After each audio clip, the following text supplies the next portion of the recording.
Aku nggak ngerti dan aku nggak tahu ibuku nggak pernah bilang juga ke aku punya utang. Dan aku juga umur berapanya itu dia bilang aku nggak tahu gitu kan.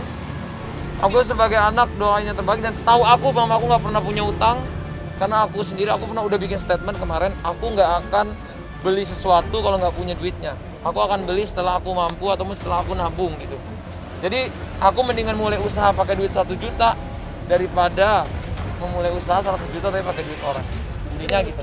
Jadi aku nggak mau utang, nggak pernah mau punya utang. Saya intinya nggak terima dengan jawaban Atta Halilintar ya, karena bagi saya menganggap ini tidak peduli atau acuh gitu ya. Karena ini kan di video aja dia bilang kalau Atta Halilintar itu nggak tahu apa-apa, utang apa gitu. Tapi di akhir perkataannya mengatakan saya yakin ibu saya tidak pernah berhutang gitu. Kok bisa menyimpulkan seperti itu? Umi merasa kecewa. Umi kan ketika mendengar berita malam itu ya langsung ngechat saya. Umi sama sekali tidak ridho katanya. Tidak ridho dengan jawaban Atta gitu ya. Kalau Umi sudah dari kemarin-kemarin mengatakan uangnya harus dikembalikan dan dia tidak akan ridho sampai hari kiamat. Ya, kalau di dalam agama kita itu ada sumpah mubahalah ya. Begitupun dengan Atta Halilintar dan keluarnya Gen Halilintar, simple sih sebenarnya, kita cuma butuh kejelasan gitu. Ya harapannya sih biar nggak berlarut-larut ya, biar nggak berlarut-larut, nggak jadi polemik. Ya kepada Bang Atta Halilintar supaya bisa diselesaikan secara kekeluargaan. Tolong pulangkan duit tabungan anak-anak Umi Afif, tabungannya Aziza dan Afif, 40.000 euro. Sama dengan 40.000 DM itu aja Umi Afif nggak minta untung yang berlipat ganda. Kalau diuji kan berarti mau naik kelas, cerewet banget. Perhatian dia mah tinggi banget. Aku tuh kadang-kadang kasihan dia. Kasihannya apa? Dia harus mikirin aku, mikirin anak-anak. Yang satu anaknya di Bali juga, yang satu anaknya sama Atta kadang-kadang kan masih butuh bunda. Ya kasihan kalau dia capek dia pasti. Ya memang pandeminya aku sih ingin share sama teman-teman, memang buat teman-teman kalau memang nggak terlalu urgent jangan keluar. Ini aku karena memang udah janji untuk bertemu jadi nggak bisa. Tapi buat teman-teman kalau memang bisa Zoom, bisa apa lakuin. Kalau bisa jangan banyak keluar rumah dulu. Ini mau membatasin. Apa mungkin udah vitaminku banyak. Makan makanan juga sama diatur, dijaga. Yang penting minum. Ya, teman-teman juga sarannya jangan sampai nggak minum air putih. Sehari minimal 2 liter minum. Kalau mau nggak kena ginjal. Aku selalu menganggap sakit itu bisa terjadi kapan aja. Mudah-mudahan jangan jadi penebus dosa buat kita, kan begitu katanya gitu. Yang penting kita tetap positive thinking, tetap jaga kesehatan, jaga imun, dan selalu jaga prokes. Itu sih yang paling utama. Aku tuh sekarang merasa perubahan dalam diriku, jadi kayak lebih santai, lebih dalam menanggapi apapun lebih ringan, gak mau stres. Karena aku kan kalau ibu itu kan sosok yang benar-benar harus merawat dan menjaga suami dan anak-anak, otomatis kita yang paling diandalkan oleh mereka. Jadi kita yang harus kuat. Jadi semua tuh ada di pikiran kita. Saat kita menanggapi suatu masalah kita semakin stres, sama saja kita menyakiti diri kita sendiri karena kita membuat imun kita jadi turun. Kita membuat kita juga jadi negatif. Jadi aku benar-benar sekarang lagi menghandle tiap hari baca buku. Alhamdulillah daripada megang ini terus kan bikin stres. Jadi udah nggak mau baca yang namanya media sosial, yang maksudnya yang berita-berita dulu tuh kan suka kepo kadang kan. Apa sih gitu. Sekarang nggak mau. Jadi buat medsos tuh buat posting, buat ngedit kadang-kadang gitu, atau kadang nonton film dulu aja masih suka di HP, sekarang aku udah nggak bisa, harus di TV. Karena pas kemarin nonton Netflix di sini kok agak pusing jadinya gitu. Pengen banyakin kayak baca buku gitu, karena banyak banget aku mendapat kedamaian di dalam saat aku berdoa, saat aku membaca. Semua yang dibahas, semua pertanyaan kalian semua dia akui kok. Ya saya udah gimana ya Mbak gitu, saya tahan ini tuh capek. Saya capek lagi dengan kebohongan. Saya capek kalau dia masih beralasan. Saya capek. Gak ada di dunia ini wanita yang mau ada di posisi saya tuh gak akan ada gitu. Jadi saya sekian lama orang tahu saya ceria. Saya tutup dalam-dalam semuanya. Masa sampai di ujung juga dia masih mau berkelit? Ibu Hakim hanya mau mendengar langsung.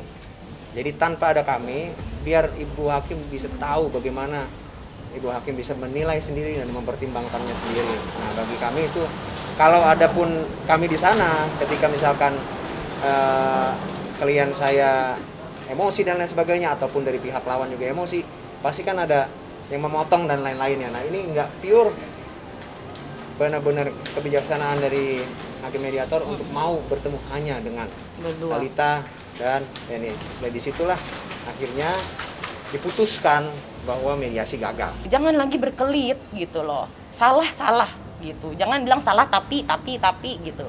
Itu namanya orang ngaku salah tapi nggak ikhlas. Kalau kita yang korban kita disuruh ikhlas, masa yang bikin dosa nggak bisa? Gitu loh. Jadi tadi mungkin ya di situ gitu puncaknya gitu. Ketika saya dengar masih berkelit ya saya udah nggak bisa lagi untuk nahan gitu. Awalnya berkelit, akhirnya dia mengaku. Dia dari banyak tapi, Wi. Habis itu saya bilang, kamu bicara jujur dong, saya bilang gitu. Terus dia bilang, akhirnya dia runduh. Terus dia bilang kok sama Ibu Hakim, dia akui kok kesalahannya dia. Yang semua teman-teman pers ini mau tanyakan ke saya semuanya benar.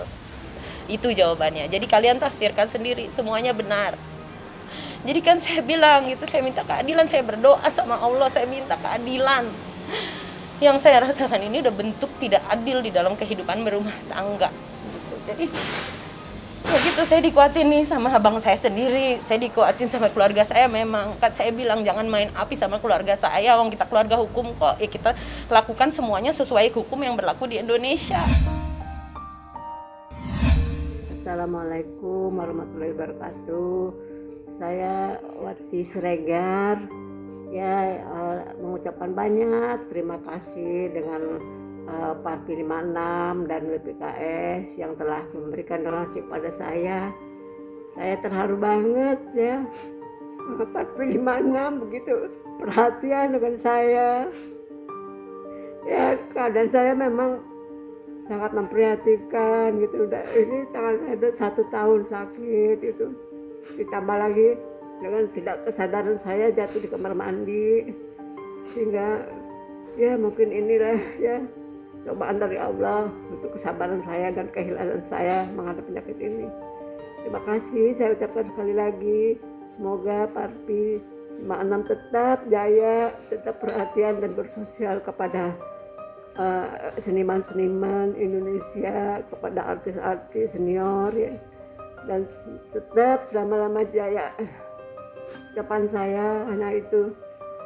Oh, jadi mama ini ceritanya ini yang saya tahu ini Parvi 56 ini setiap tahun itu membuat acara apresiasi kepada teman-teman seniman yang sakit. Itu juga saya nggak tahu, tiba-tiba mama juga sebenarnya nggak tahu, jadi ibu saya nggak tahu, saya nggak tahu. Tiba-tiba mama ditelepon akan ada pemberian, akan ada pemberian bantuan dari Parvi 56 untuk teman-teman artis yang memang sedang sakit gitu. Jadi aku diminta mewakili mama gitu kan, mendampingi pada acara nanti Zoom meeting gitu sama-sama. Jadi saya juga bingung mesti ngomong apa kan gitu. Yang diketuai oleh Marcella Zalianti, kemudian juga ada yayasan bekerja sama dengan yayasan apa ya saya lupa ya, kurang paham. Itu kita di Zoom meeting itu ya kalau saya lihat sih ada banyak orang lah ya gitu.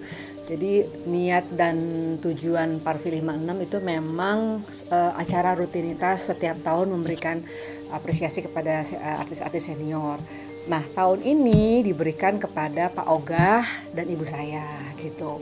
Jadi kita menerimanya ya dengan niat baik gitu ya. Maksudnya ada orang yang perhatian sama ibu saya, masa saya jangan tolong, nggak gitu juga. Jadi ya karena memang itu disebut dengan acara rutinitas tahunan, jadi kita menerima gitu. Jadi mamanya juga terharu juga gitu kan. Memang kondisinya lucunya dia tuh sakit. Jadi dia lagi sakit, cancer, udah stadium lanjut, kemudian jatuh.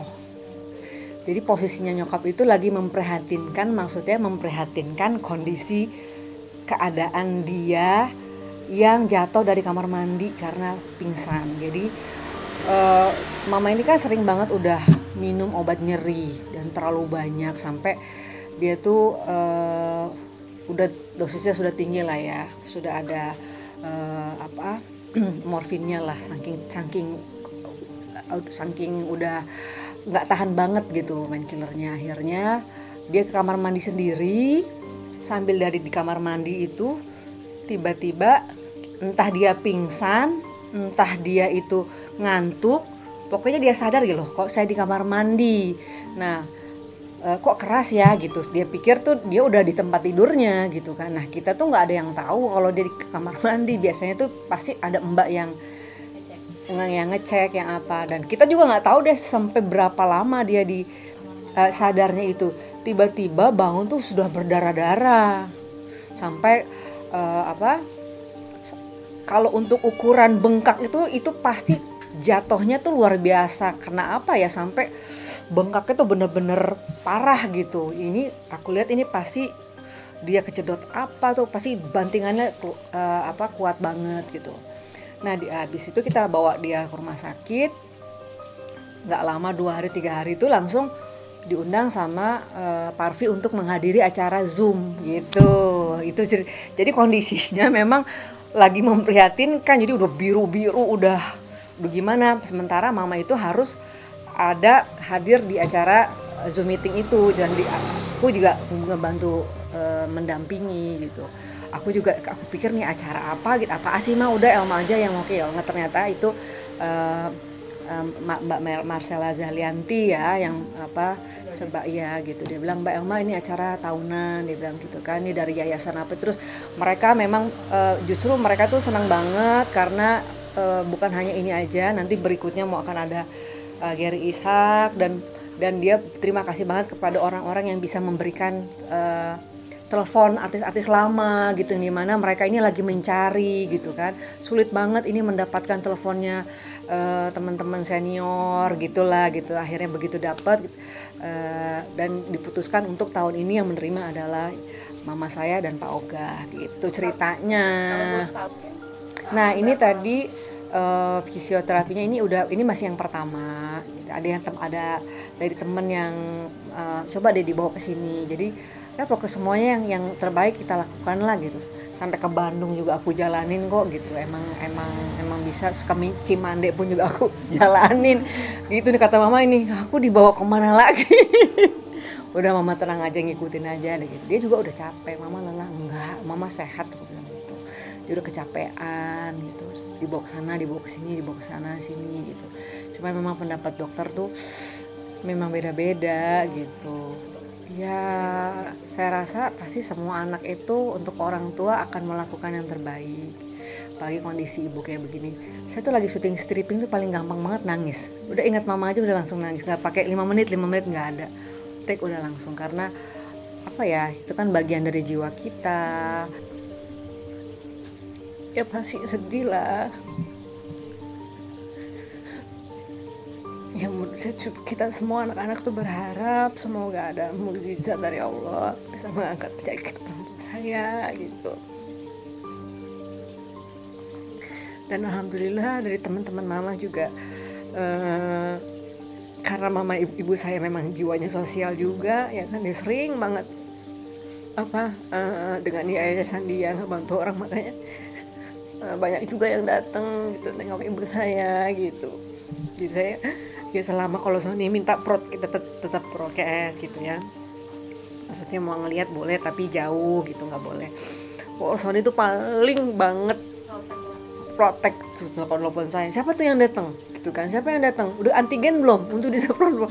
Dia parno banget gitu. Ingat ya Kak Alma, mama harus dijagain. Ingat ya Kak Alma, mama itu udah udah umur, jadi nggak boleh sembarangan gitu. Jadi kita semuanya anak-anak semuanya konsen lah sama ibu saya gitu, alhamdulillah gitu. pindah bener nggak sih Ci setelah semua ini gitu? Oh iya. Kemana itu Ci kalau boleh tahu? Ke Bandung. Ke Bandung, ke tempat siapa Ci di sana Ci? Oh enggak, cuma tinggal sendiri. Gitu Ci. Oh, rencana kapan Ci ke sana? Minggu depan. Bawa Yusuf juga Ci ya? Iya. Jadi setelah resepsi baru berangkat. Nanti sana tinggal sama siapa itu? Sendiri paling sama pekerja-pekerja aja, sama pegawai-pegawai. Ada rencana nanti akan main lagi ke sini gitu? Mungkin ya, kalau untuk main sekali. Oh kalau pindah udah tahu, tapi kalau misalnya nanti sekalian pernikahan Amar gitu. Oh, nanti kalau misalnya aku udah ke Bandung, mungkin dari Alvin sendiri masih boleh nggak sih mengunjungi Yusuf mungkin ke sana gitu? Boleh. Kapan aja boleh. Tapi hubungan sama Alvin masih baik-baik aja gitu? Baik, tapi cuma komunikasi perihal anak aja. Oh, jadi kalau untuk Alvin mau main nggak apa-apa sih ya? Ternyata hidup itu tidak sesuai, maksudnya kadang hidup itu tidak sesuai harapan sih, gitu kan. Tapi pasti ada hikmah di baliknya yang terjadi. Kisah cinta tapi disertakan dengan ibadah gitu, karena Allah mengambil jalan hal tuh bener-bener indah gitu. Saya ngerasain sendiri gitu, perasaan tenang gitu, dunia akhirat lah ini. Saya sukses.